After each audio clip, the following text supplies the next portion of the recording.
Hello दोस्तों, नमस्कार। स्वागत है आपका फिर से स्टडी फॉर सिविल सर्विस के यूट्यूब प्लेटफॉर्म पर। और काफ़ी दिनों के बाद आज फिर से ज्योग्राफी वाले लेक्चर को आगे बढ़ाते हैं। और हम लोग रिवर सिस्टम के बारे में कर रहे थे। तो एक हिमालयन जो मेजर रिवर सिस्टम हमारा बच गया था वो है ब्रह्मपुत्र रिवर। तो उसी के बारे में थोड़ा सा आज हम देख लेते हैं। तो आपको साफ नज़र आ रहा होगा, ये जो सैटेलाइट इमेज है, ये जो ब्रॉड चैनल आपको दिख रहा है ना, ये ब्रह्मपुत्र रिवर का है। ठीक, ये जो फ्लो दिख रहा है आपको, ये है इंडिया के अंदर ब्रह्मपुत्र रिवर का फ्लो। और ये छोटी छोटी इसकी क्या है, छोटी नहीं, कुछ रिवर्स तो काफ़ी बड़ी है इसकी ट्रिब्यूटरीज के फॉर्म में। ठीक है, तो ये इसका फ्लो है बहुत ही माइटी सा। और सबसे ज़्यादा चौड़ी रूप में ये बहती है आसाम वैली में। ठीक है, अगर मैं इसको थोड़ा और मैग्नीफाई करूं तो आप समझेंगे एक चीज़ को और। जैसे ये जो चीज़ दिख रही है आपको, इसको हम आगे अभी इसी लेक्चर में समझेंगे। ये जो पोर्शन है इसको हम कहते हैं ब्रेडेड चैनल। ठीक है, this is called what, braided channel. ठीक, ब्रेडेड चैनल क्या होता है मैं आगे इसी लेक्चर में आपको समझाऊंगा। ठीक, तो पहले आप ये समझ लीजिए कि ब्रह्मपुत्र ब्रेडेड चैनल बनाती है। ठीक, काफ़ी चौड़ी नदी है। ठीक, और इसी टर्म को हम समझेंगे अभी एक चित्र के माध्यम से कि ब्रेडेड चैनल क्या होता है। ठीक है, सबसे चौड़ी नदी है ये इंडिया की। कहीं कहीं पर इसकी चौड़ाई 16 किलोमीटर तक है, एक छोर से लेकर दूसरे छोर तक। तो जाहिर सी बात है कि इसमें कई सारे आइलैंड्स भी बनते होंगे, है ना। तो इसमें एक आइलैंड ऐसा है जिसका नाम है माजुली, जो वर्ल्ड का सबसे बड़ा रिवर आइलैंड है। चर्चा करेंगे उस पर। ठीक, तो ये थोड़ा सा आपने समझा कि ये क्या चीज़ थी। ओके, तो देखिए वापस अपने ओरिजिनल फिगर में आते हैं। तो ये रहा ब्रह्मपुत्र का फ्लो इंडिया और बांग्लादेश में। लेकिन ये फ्लो सिर्फ इतना ही नहीं है, इससे ज़्यादा तो ये तिब्बत में होते हुए आती है। ठीक, तो उसी को समझते हैं कि कहाँ से राइज करती है, किस डायरेक्शन में फ्लो करती है, कौन कौन सी ट्रिब्यूटरीज हैं, और यूपीएससी किस तरीके से क्वेश्चन यहाँ से पूछती है और पूछ सकती है। ठीक, आइए देखते हैं। तो कुछ फैक्ट्स जो मैं मान के चल रहा हूँ आपको पहले से पता भी होंगे, यहाँ पे लिखे हुए हैं। The mighty Brahmaputra rises in the, ये देखिए, ये जो आप नाम देख रहे हैं ग्लेशियर का, ये है चेमा युंगदुंग ग्लेशियर। ठीक है, तो ये आप नाम याद रखेंगे। चेमा युंगदुंग ग्लेशियर जो है वो कहाँ है, तिब्बत में है। और कोंग्यू शो नाम की एक झील है। आपको पता होगा कि तिब्बत वाले इलाके में कई सारी झीलें भी हैं। मानसरोवर लेक का आपने नाम सुना ही होगा। ठीक, उसी के आसपास कई सारी झीलें हैं, इनमें से एक ये है लेक कोंग्यू शो। और ये इतनी ऊंचाई पर मौजूद है। ठीक है, इस झील की ऊंचाई भी याद रखने जैसी है। अब याद रखेंगे, at an elevation of 5150 metres, काफ़ी ऊंची, काफ़ी ऊंचाई पे, सॉरी। अच्छा, सबसे पहले ब्रह्मपुत्र चलती है ईस्ट की तरफ। अगर मैं इसका फ्लो बनाऊं यहाँ पे तो उसका डायरेक्शन कुछ इस तरीके से है, यू बनाते हुए चलती है। तो ये मान लीजिए कि यहाँ से लेकर यहाँ तक ये तिब्बत में है, और यहाँ से लेकर यहाँ तक ये इंडिया में है, और यहाँ से लेकर यहाँ तक ये बांग्लादेश में है। तो तिब्बत, इंडिया और बांग्लादेश, तीन जगहों से जाते हुए गंगा में मिल जाती है। तो ये इसका फ्लो रहा। ठीक है, it passes through Tibet, India and Bangladesh. ठीक है, सिंपल सी बात है, समझ में आ रही होगी। आगे बढ़ जाते हैं। It is known as Tsangpo in Tibet.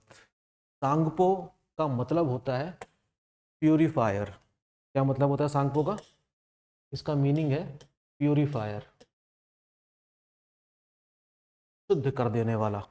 ठीक, एक नाम और इसका देखेंगे, यारलुंग जांगबो इन चाइनीज लैंग्वेज। चीनी भाषा का शब्द है यारलुंग जांगबो, और सांगपो है तिब्बती भाषा का शब्द। याद रहेगा आपको। अच्छा, एक और टर्म आप देखेंगे यहाँ पर, Indus Tsangpo suture zone. Last में मैं आपको ये फिगर दिखाऊंगा, ये इंडस सांगपो सचर जोन क्या है। ये ऐसा जोन है जहां पर ये लगभग 1800 किलोमीटर की यात्रा तय करती है। ठीक, 1800 किलोमीटर यहाँ बह जाती है, आप देख सकते हैं। तो इंडस सांगपो सचर जोन एक डिप्रेस फॉर्म है, ठीक है, एक डिप्रेस्ड है इलाका जो किसके बीच में लाई करता है, ग्रेट हिमालयाज और कैलाश रेंज के बीच में। ऑक्सफोर्ड की एटलस में ये खास मैप दिया हुआ है। मैं चाहूँगा कि इस प्रकार की चीज़ें जब आप पढ़ें या मेरे से सुने तो अपना एटलस ज़रूर रखें साथ में, ओके, तभी आपको चीज़ें और बेहतर तरीके से समझ में आ सकती हैं, ठीक। सो ITSZ का मैप अभी हम लास्ट में देखेंगे और उस मैप में और भी कई सारी चीज़ें हैं, ठीक है, फॉल्ट्स हैं उसमें, फॉल्ट्स। अच्छा, from Lhatse Dzong the river is navigable for about 640 kilometre. अब इसमें ये फैक्ट भी काफ़ी इंपॉर्टेंट है, एक जगह है तिब्बत में जिसका नाम है लात्से जोंग, ये रिवर नौगम में है। कितनी दूरी तक, लगभग 640 किलोमीटर तक इसमें नेविगेशन किया जा सकता है, इसका मतलब ये हुआ। साथ ही हमें ये बात और पता चलती है कि ये जो नेविगेशन है इतने किलोमीटर दूरी का, ये विश्व के सबसे ऊंचाई पर स्थित नेविगेबल क्षेत्रों में से एक है। कितनी ऊंचाई पर, 3000 मीटर की ऊंचाई पर। नेविगेशन तभी पॉसिबल हो पाता होगा जब रिवर का फ्लो काफ़ी जेंटल हो, थोड़ा कैसा हो, स्लो हो, otherwise navigation is not possible, okay. तो डाउन स्ट्रीम में इसका नेविगेशन हमको लगभग 640 किलोमीटर तक देखने को मिलता है और ये सारी बातें होती हैं कहाँ पर, तिब्बत वाले इलाके में होती हैं। वेरी इंपॉर्टेंट, ठीक है। So these are important facts जो आपको याद रखने होंगे, ठीक। अच्छा, क्या ब्रह्मपुत्र रिवर में तिब्बत में कुछ सहायक नदियाँ इसमें मिलती हैं? तो ये रहे कुछ ट्रिब्यूटरीज के नाम जो ब्रह्मपुत्र में तिब्बत में मिल जाते हैं। देखिए सारे नाम तिब्बती भाषा के हैं, ठीक है, समझ रहे हैं बात को, ये सारे तिब्बतन लैंग्वेज के नेम हैं। देखिए एक का नाम है रागा सांगपो, एक का नाम है गांगचू, एक का नाम है यूचू और एक का प्रियामदा। All these are Tibetan name. आप यहाँ पर एक होमवर्क नोट करेंगे और वही है कि इनको आपको वेस्ट टू ईस्ट लगाना है। यूपीएससी कुछ इस तरीके से पूछता है, arrange these rivers from west to east, ये काम आप करेंगे, ठीक। अपने एटलस में देखेंगे, एटलस में नहीं मिलेगा तो आप गूगल में खोजेंगे, लेकिन अरेंज जरूर करिएगा। अच्छा, भारत में प्रवेश करने से पहले अरुणाचल प्रदेश का नक्शा जब आपको दिखाई देगा ना आपके मैप में, तो इस तरीके से वो फ्लो करेगी टुवर्ड्स नॉर्थ और इस तरीके से घूम के आएगी, ठीक, टुवर्ड्स नॉर्थ ईस्ट, और फिर थोड़ा कहाँ घूमेगी, नॉर्थ। देन बिटवीन ग्यालापेरी नाम की पहाड़ी, काफ़ी ऊंची, देखिए 7151 मीटर की ऊंचाई पर है, ये ग्रेट हिमालय का पार्ट है। नमचा बरुआ, ठीक, अरुणाचल प्रदेश के ठीक नॉर्थ में आपको ये माउंट दिखाई देगा, नमचा बरुआ, जिसकी ऊंचाई काफ़ी ज़्यादा है, 7756 मीटर के आसपास। तो इन दो माउंटेन के बीच में ये बहते हुए आगे बढ़ती है और फिर उसके बाद तेजी से साउथ टर्न ले लेती है, ये कट होगा and cuts eastern Himalaya to Dihang gorge, Himalaya को काटते हुए आगे बढ़ती है और इस गॉर्ज का नाम क्या है, दिहांग गॉर्ज। हम कह सकते हैं कि अब भारत में इसका प्रवेश होने वाला है, ठीक है। These are also very important facts, you need to remember it, right. It enters in India through Yang Yap pass. अब देखिए जिस दर्रे से होते हुए ब्रह्मपुत्र नदी प्रवेश करती है भारत में, उस दर्रे का नाम है यांगयाप पास, ठीक है। यहाँ पर इसको दिहांग के नाम से जाना जाता है, DIHANG, इन अरुणाचल प्रदेश, नाम याद रखेंगे, Dihang. It altitude suddenly falls near Sadiya, Sadiya नाम का स्थान आसाम में है। जाहिर सी बात है कि सदिया वाला जो इलाका होगा वो काफ़ी नीचे प्लेन्स वाला इलाका होगा और वहाँ पर कह सकते हैं कि इससे ठीक पहले इसकी जो पर्वतीय यात्रा है वो समाप्त हो जाती होगी, है ना। और अब नदी शान से बह रही है, कहाँ, आसाम की घाटी में, बिल्कुल सदिया से लेकर धुबरी तक, ऐसे ईस्ट टू वेस्ट। और अपनी इस यात्रा में नॉर्थ से साउथ से इसमें कई नदियाँ आकर मिलती हैं और one of the largest river system बनाती है, ओके, वेरी इंपॉर्टेंट। अच्छा, यहाँ पर एक चीज़ देखने जैसी ये है इट इज जॉइंड बाय, ये दिबांग नहीं होगा, दिबांग होगा, ये क्या होना चाहिए, दिबांग फ्रॉम नॉर्थ, नॉर्थ से आ रही है, ये बात हो रही है अरुणाचल प्रदेश के अंदर। नॉर्थ से कौन सी नदी आ रही है, दिबांग।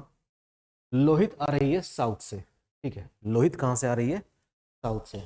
और इस प्रकार से दिखाई पड़ता है जैसे कि डेल्टा हो कोई, रिवर्स डेल्टा, ठीक। तो किस प्रकार से दिखाई देता है, जैसे कि मान लीजिए कि ये ब्रह्मपुत्र नदी है, नॉर्थ से आ रही है क्या,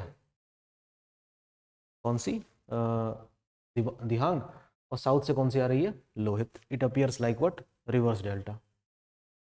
अच्छा, आसाम में प्रवेश होता है from Sadiya onwards, it flows under the name of Brahmaputra.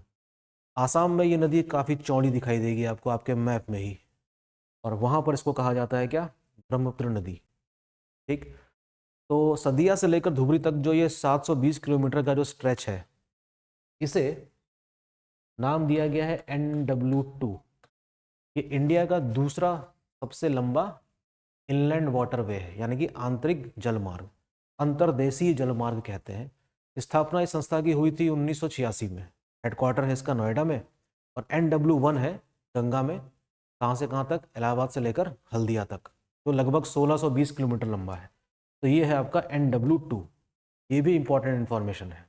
इसी प्रकार से नेविगेशन के थ्रू हम माल ढुलाई का काम कर सकते हैं, तो सरकारें इस चीज़ में भी ध्यान देती हैं कि कौन कौन सी नदियों में इस प्रकार के नेविगेशंस को बढ़ावा दिया जा सकता है।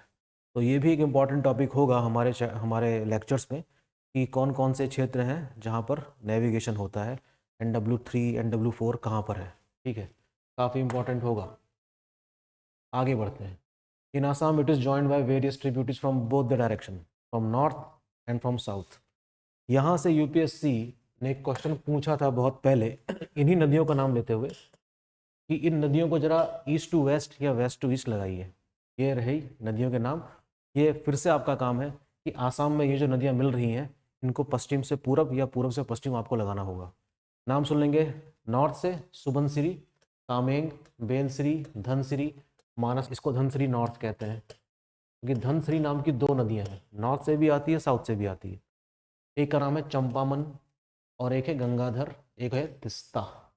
तिस्ता भी इम्पॉर्टेंट एक ट्रिब्यूटरी है जो पहले कभी गंगा की सहायक नदी हुआ करती थी।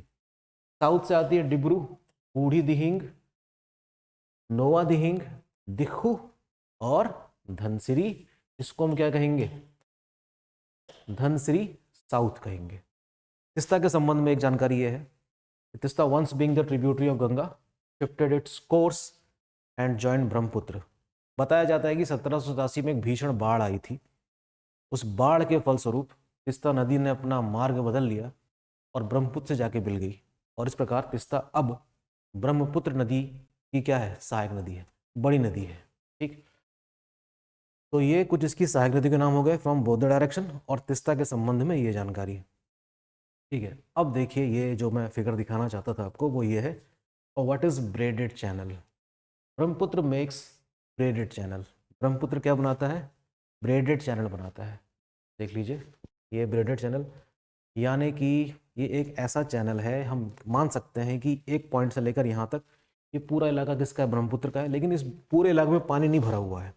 आप देख सकते हैं कि ये जो स्ट्रीम्स दिख रही हैं ये ब्रह्मपुत्र नदी की ही हैं, और जो बीच में इलाके दिख रहे हैं यहाँ पर पानी नहीं बह रहा होगा, यानी कि यहाँ पर कई सारे आइलैंड्स भी बन रहे होंगे, ठीक है। इसका मतलब ये हुआ, ठीक है ना। तो इसी पैटर्न को ब्रेडेड चैनल पैटर्न कहा जाता है, ठीक है। तो क्या सिर्फ यही एक एग्जाम्पल है दुनिया में, नहीं, ऐसा नहीं है, और भी कई सारी नदियाँ इस प्रकार का पैटर्न बनाती होगी। तो जैसे मान लो कि ये ब्रह्मपुत्र नदी का पूरा वो है इलाका, और इस तरीके से एक धारा ऐसे बह गई, ठीक है ना, इस तरीके से एक धारा ऐसे बह रही होगी और ऐसे बह रही होगी। तो ये जो पैटर्न दिख रहा है आपको, इसे कहते हैं क्या, ब्रेडेड चैनल। और जब बाढ़ आती होगी, क्योंकि ब्रह्मपुत्र भी भीषण बाढ़ लाती है हर साल, तो ये पूरा इलाका भर जाता होगा, ऐसा होता होगा, ठीक है। तो मोस्ट ऑफ द टाइम हम देखते हैं कि ये पैटर्न इस प्रकार का नज़र आता है आसाम में, और इसमें कुछ छोटे छोटे आइलैंड्स भी हैं, जिनमें सबसे बड़ा आइलैंड कौन सा है, Majuli. Majuli is a river island. World का सबसे बड़ा रिवर आइलैंड किस नदी पर है? ब्रह्मपुत्र में। कितना बड़ा है देखिए, 1250 स्क्वायर किलोमीटर इसका क्षेत्रफल है, जो कि कई शहरों से बड़ा है इंडिया के। जबकि जो दिल्ली जो है हमारा, उसका लगभग एरिया 1383 स्क्वायर किलोमीटर है, उससे थोड़ा सा ही छोटा है। इसको किस साल जिला घोषित किया गया, आप मुझे कमेंट बॉक्स में लिख के बताएंगे। माजुली को जिला कब बनाया गया? In which year Majuli is declared as the district? ठीक है, तो आप मुझे बताइएगा कि माजुली को डिस्ट्रिक्ट कब बनाया गया। इम्पॉर्टेंट है, ठीक। तो ये तो रहा ग्रेडेड चैनल वाला पैटर्न, इस प्रकार का बनता है, ठीक है ना। अच्छा, फिर पहुंचती है ब्रह्मपुत्र बांग्लादेश में। बांग्लादेश में ये बहती है यमुना के नाम से, यमुना नहीं जमुना के नाम से। गंगा से मुलाकात होती है, दो बड़ी धाराएं आपस में मिलती हैं, और उस जगह का नाम है गोलुंडो। ये बांग्लादेश में है, ठीक है। गोलुंडो कहाँ पर है? बांग्लादेश में है। और जब दोनों धाराएं मिल जाती हैं तो उस संयुक्त धारा को क्या कहते हैं? पद्मा कहते हैं। क्या कहते हैं? पद्मा। पद्मा अर्थात गंगा ही है, लेकिन नाम बदल दिया जाता है। यहाँ पे इसका नाम क्या पड़ जाता है? पद्मा। तो अब इस पद्मा के नाम से बहेंगी दोनों धाराएं मिलकर, और इसके बाद के आगे की जो कहानी है वो गंगा नदी में है, जो हमने पढ़ा था वही कॉमन है। यानी कि पद्मा आगे बढ़ेगी, कई सारी धाराओं में विभक्त हो जाएगी, उसमें मेघना नाम की नदी भी आके मिलती है मेघालय से। ये सब हम गंगा वाले चैप्टर में पढ़ चुके हैं। और वर्ल्ड का सबसे बड़ा डेल्टा बनाती हैं दोनों नदियाँ मिलकर, जिसका नाम है सुंदरबन डेल्टा। ओके। और टोटल लेंथ जो है ब्रह्मपुत्र की अपने ओरिजिन से लेकर बंगाल की खाड़ी तक 2900 किलोमीटर की है। यानी कि पूरे इंडियन सब कॉन्टिनेंट में तीन जो मेजर रिवर सिस्टम है हिमालय वाले, इंडस, गंगा और ब्रह्मपुत्र, उसमें इंडस और ब्रह्मपुत्र की लंबाई लगभग बराबर है। गंगा इन दोनों से छोटी है थोड़ी, 2500 किलोमीटर के आसपास है, ठीक है। लेकिन पानी बहुत है इसमें, ब्रह्मपुत्र नदी में पानी बहुत ज़्यादा है, सबसे चौड़ी नदी है इंडिया की, ठीक।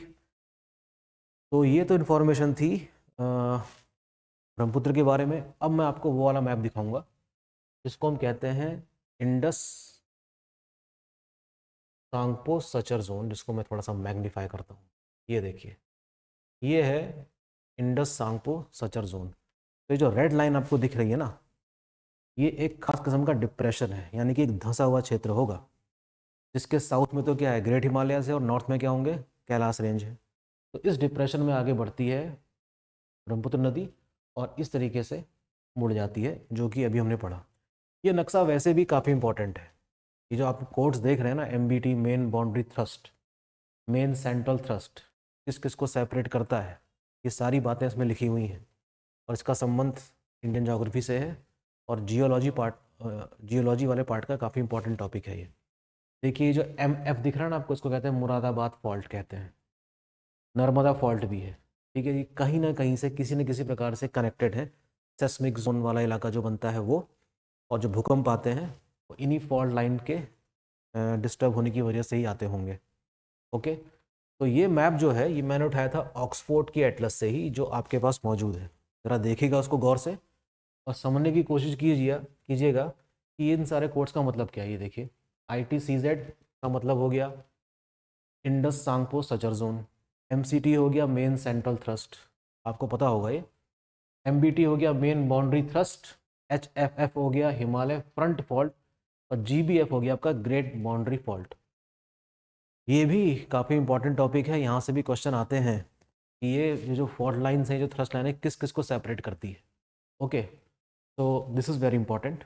और इस लेक्चर को ज़रा ढंग से देखिएगा, क्योंकि इसमें सिर्फ नदी के बारे में नहीं है, और भी कई सारी चीज़ें इसमें इंक्लूड है, ठीक है। तो ये रहा आज का लेक्चर हमारा, और होपफुली आप इसको देखेंगे और एटलस को साथ ज़रूर रखिएगा साथ में, तभी आपको चीज़ें बेहतर समझ में आएंगी। मिलते हैं अगले लेक्चर में। Take care, thank you.